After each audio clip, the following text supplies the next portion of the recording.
Nós saudamos os irmãos com a paz do Senhor Jesus.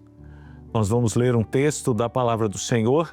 Você pode ler conosco, será projetado na tela. Ou se tiver uma Bíblia, você pode fazer uso dela agora nessa leitura. Nós vamos ler o livro de Romanos, capítulo 12, o versículo 1. Romanos, capítulo 12, verso 1, que diz o seguinte: Rogo-vos, pois, irmãos, pela compaixão de Deus, que apresenteis os vossos corpos em sacrifício vivo, santo e agradável a Deus, que é o vosso culto racional.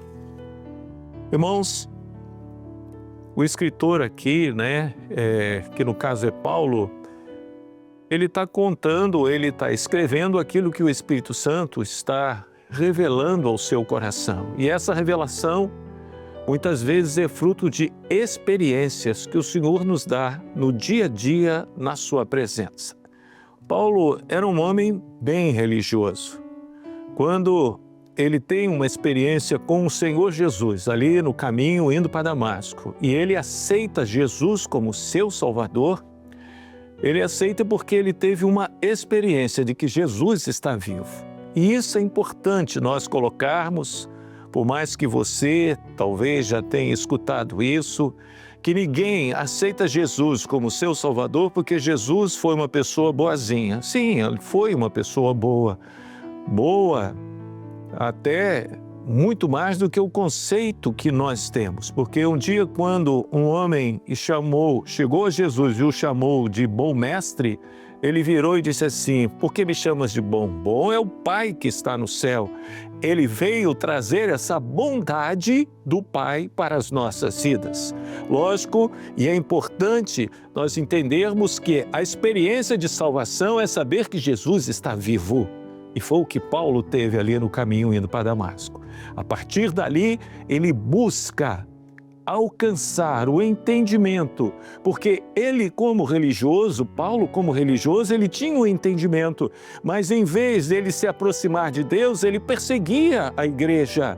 Então, com certeza, Paulo entendeu que o seu raciocínio lógico, o seu pensamento, o seu sentimento, ele tem um limite para nos levar à presença de Deus, porque o que realmente nos leva à presença de Deus é isso que ele colocou aqui no versículo 1, a compaixão de Deus. Porque foi a compaixão de Deus que fez com que ele tivesse aquele encontro com Jesus no caminho de Damasco. E ali ele pôde ver que Jesus estava vivo. Quando o Senhor vira para ele e diz: Saulo, Saulo, porque ele se chamava Saulo, depois mudou para Paulo, por que me persegues? E ele não tinha o que responder. Mas ali ele teve uma experiência, talvez a primeira de corpo, porque ele perseguia os homens que faziam parte daquilo que se chamava igreja de Cristo. Mas ali ele começou a entender que esses homens são servos de Deus, fazem parte de um corpo e que o Senhor Jesus está no controle, é o cabeça. Mas eu quero chamar a atenção dos irmãos, é que Paulo coloca nesse capítulo 12 duas coisas importantíssimas, que começa aqui nesse versículo 1. Nós não vamos ler o capítulo 12 todo, embora não sendo grande, mas Paulo coloca duas coisas. A primeira, viver igreja-corpo, como nós falamos aqui, igreja-corpo. E depois, viver o amor de Deus nas nossas vidas pelas pessoas que estão se perdendo, para que elas também possam ter uma experiência de salvação, assim como ele teve, essas pessoas hoje também possam ter. E como nós alcançamos isso? É só aceitar Jesus? Não. Aceitar Jesus é o primeiro passo de um acesso maravilhoso à presença de Deus. Mas Paulo coloca aqui: rogo-vos, pois, irmãos, pela compaixão de Deus. Por que ele usa essa expressão, pela compaixão do Senhor? Porque é a bondade, é a compaixão de Deus que faz com que o Evangelho chegue até o homem, chegou até nós, e tivemos a nossa experiência de Jesus vivo, e chega até a tua vida, Se você não tem ainda essa experiência, se você abrir o seu coração e de todo o coração, de toda a sua mente dizer, eu quero ter essa experiência de Jesus vivo, a compaixão de Deus lhe alcançará. E se você já tem, ou se começou uma caminhada de transformação para você viver igreja, corpo de Cristo, e você viver essa compaixão maravilhosa dentro de você, um amor que não é porque somos bonzinhos, é uma operação maravilhosa da compaixão de Deus nos nossos corações. Mas como que nós fazemos isso? Todo dia nós temos de nos colocar diante do Senhor e deixar o Senhor operar, tirando aquilo que não é dele, ainda é nosso, e nos dando mais daquilo que é dele, que é uma operação maravilhosa do Espírito Santo de Deus. E Paulo usa a expressão culto, o vosso culto racional, porque quando nós falamos de culto, de cultuar a Deus, nós estamos falando de adorar a Deus. Nós estamos de um culto. E se você está assistindo esse culto como você assiste um filme, um teatro, apenas para ver e olhar, tudo bem, você vai ter algum proveito, mas você não está tendo o proveito que você pode ter. Você, se está em uma igreja assistindo um culto, participando de um culto, ou se você está diante aí do teu aparelho assistindo esse culto, se você estiver só olhando e vendo, é interessante, isso é bom, você está perdendo o melhor que Deus pode lhe dar. Por quê? Porque quando nós cultuamos a Deus, junto com um corpo, junto com uma igreja, junto com os nossos irmãos, nós rasgamos os nossos corações para Deus e através do poder do sangue de Jesus, que é o primeiro ato do culto, nós podemos abrir os nossos corações e abrir as nossas vidas para o Senhor. E o Senhor vai retirando aquilo que não é dele. E através dos cultos, das operações maravilhosas do Espírito Santo de Deus no culto, o Senhor vai colocando aquilo que é dele, de forma que a influência maior na minha vida não é mais o mundo, porque nós vivemos num mundo. Como não ter a influência do mundo?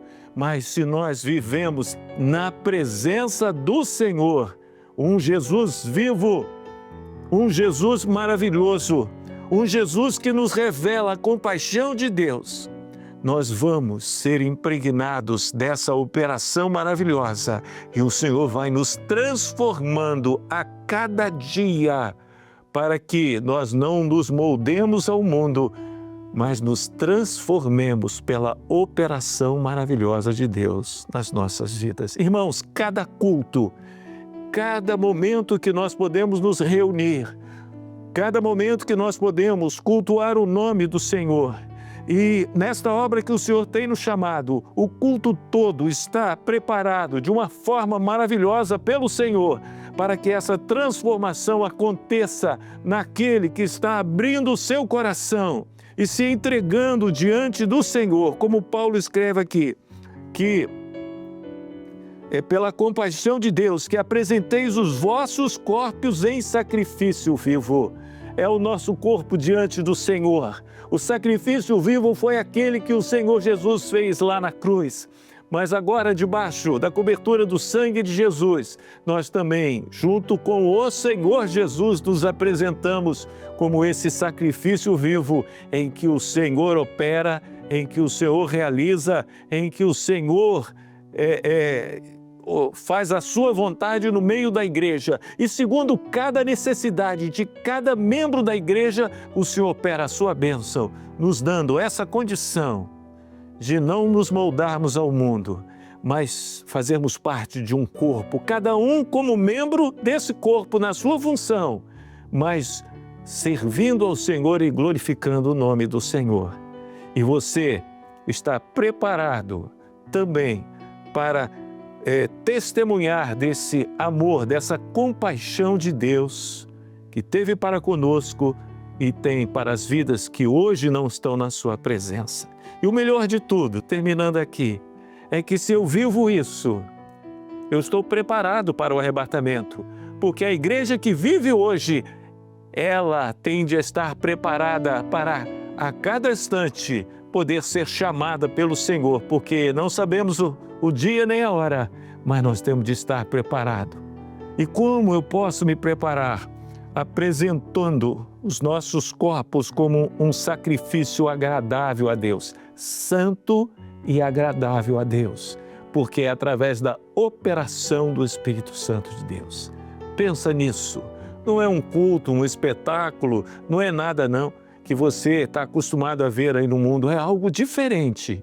É uma operação maravilhosa que o Senhor quer revelar os seus mistérios ao seu coração. Mesmo que você já seja um servo há muitos anos, o Senhor ainda tem muita coisa a nos falar.